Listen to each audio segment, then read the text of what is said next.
My name is Nikita Boris. I'm 23 years old and I'm in the corps of ballet. When you're in pointe shoes, you feel so, at least I feel so elegant and long, and you're doing something that, when the pointe shoe was first invented and an audience first saw a pointe shoe on stage, it was this awe factor. It was like, oh my goodness, she's floating. She's on the tips of her toes.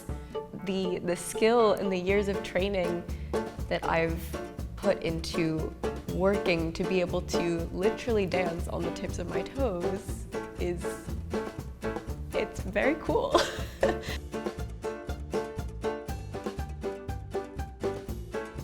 The shoes are everything. I feel like you can ask any ballerina, and anytime we've had something go wrong, we will always blame it on the shoe. Because to feel comfortable and in control of your body, you have to have a shoe where you feel comfortable and in control. So I think it's incredibly important to have a shoe that fits correctly. It also helps you to avoid corns and blisters and common injuries that happen from pointe shoes. When you have the right shoe, it should minimize those issues.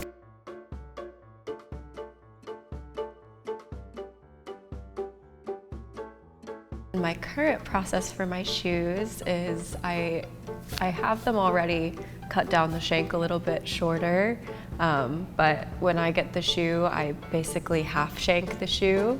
So the inside part of the shoe, it's only halfway there, so there's a little bit more mobility, and it also tends to last a little bit longer, so the shank stays in one place rather than it moving around all of the time.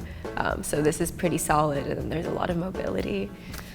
And also my shoes, I do an elastic ribbon for my ankles stability, and I tape the inside where I cut the shank with duct tape so that it doesn't dig into my foot. I also hammer the box so that my toes feel like they have a little bit more space to roll through. It sounds like a lot, but I promise it doesn't take me that long.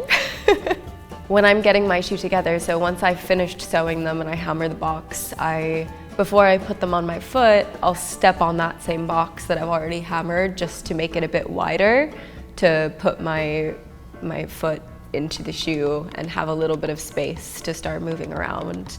And I'll break in the demi-pointe and I'll break in the pointe, and then I'll usually wear them for a full class, including bar and center.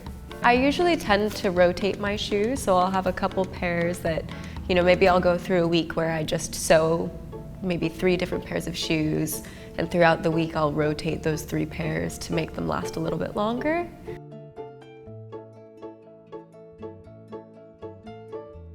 I would say I tend to go through a pair of shoes. If I were to wear one pair of shoes all day long and I was rehearsing a full 6-hour day, I think I would have to switch shoes after 2 or 3 days.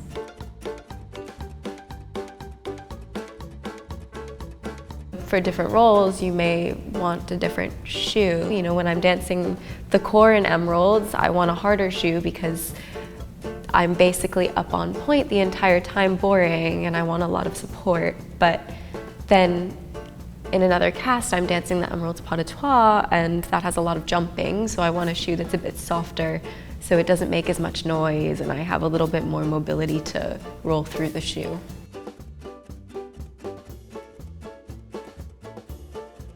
One of my favorite roles that I did was the releve girl in William Forsythe's In the Middle Somewhat Elevated. We actually started rehearsing the ballet at the very beginning of the season, so in August or maybe even July. And we didn't perform the ballet until June of the following year. So really it was a lot of time and preparation into the piece, and also gave me a lot of time to figure out what kind of shoe was going to be right. But for that particular role, we also pancaked the shoe to be our skin tone. So it's flesh tone. And that tends to make the shoe something, for me, I feel like when I pancake the shoe, it makes it a little bit softer. So I ended up gravitating towards a bit of a harder shoe. But I also, when you have a harder shoe, it can be a bit loud. So sometimes we'll take our shoes and we'll bang them against a wall just to get the sound. We call it getting the sound out of the shoe.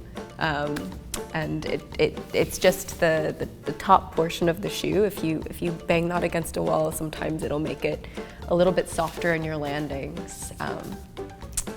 And that's the shoe I kind of ended up going with, a harder shoe, just banged out a little bit.